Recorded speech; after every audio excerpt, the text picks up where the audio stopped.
US President Donald Trump convened the inaugural meeting of his newly formed Board of Peace in Washington, bringing together representatives from nearly 50 countries to advance a reconstruction and stabilisation framework for Gaza.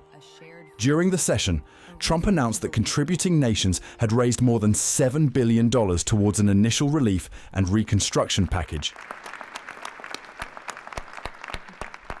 Together, we're committed to achieving a Gaza that is properly governed throughout. The whole area is going to be, so many countries that have really nothing to do with the Middle East, but they may be somewhat close by today. And I'm pleased to announce that Kazakhstan, Azerbaijan, UAE, Morocco, Bahrain, Qatar, Saudi Arabia, Uzbekistan, and Kuwait have all contributed more than $7 billion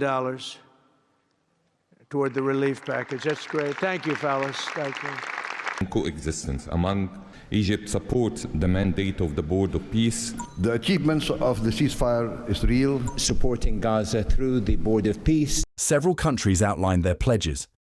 Qatar committed $1 billion. The United Arab Emirates announced $1.2 billion, while Saudi Arabia and Kuwait each confirmed $1 billion contributions. Kazakhstan offered financial support and wheat supplies as part of humanitarian assistance. President Trump initially included Azerbaijan in the $7 billion package.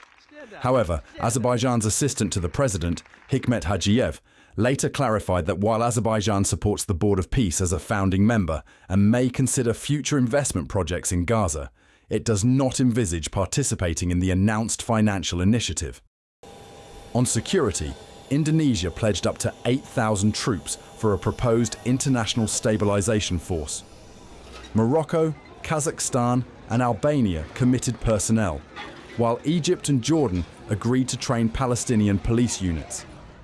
The force is expected to begin deployment in Rafah, with longer-term plans to expand to 12,000 police officers and 20,000 soldiers. Leaders also highlighted reconstruction priorities, including housing, electricity, water, healthcare, education, and digital infrastructure. The World Bank will act as a limited trustee for donor funds, providing financial oversight. Despite previous criticism of the United Nations, Trump said the board would work closely with the organization and pledged US support to ensure it remains viable. We're going to be working with the United Nations very closely. We're going to bring them back. I think the United Nations has great potential, really great potential. It has not lived up to potential.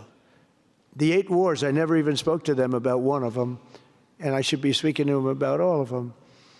Someday I won't be here. The United Nations will be, I think, is going to be much stronger, and the Board of Peace is going to almost be looking over the United Nations and making sure it runs properly. But we're going to strengthen up the United Nations.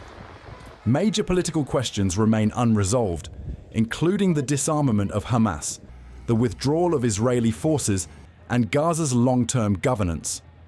While declaring the war in Gaza over, Trump warned that failure by Hamas to disarm would be harshly met.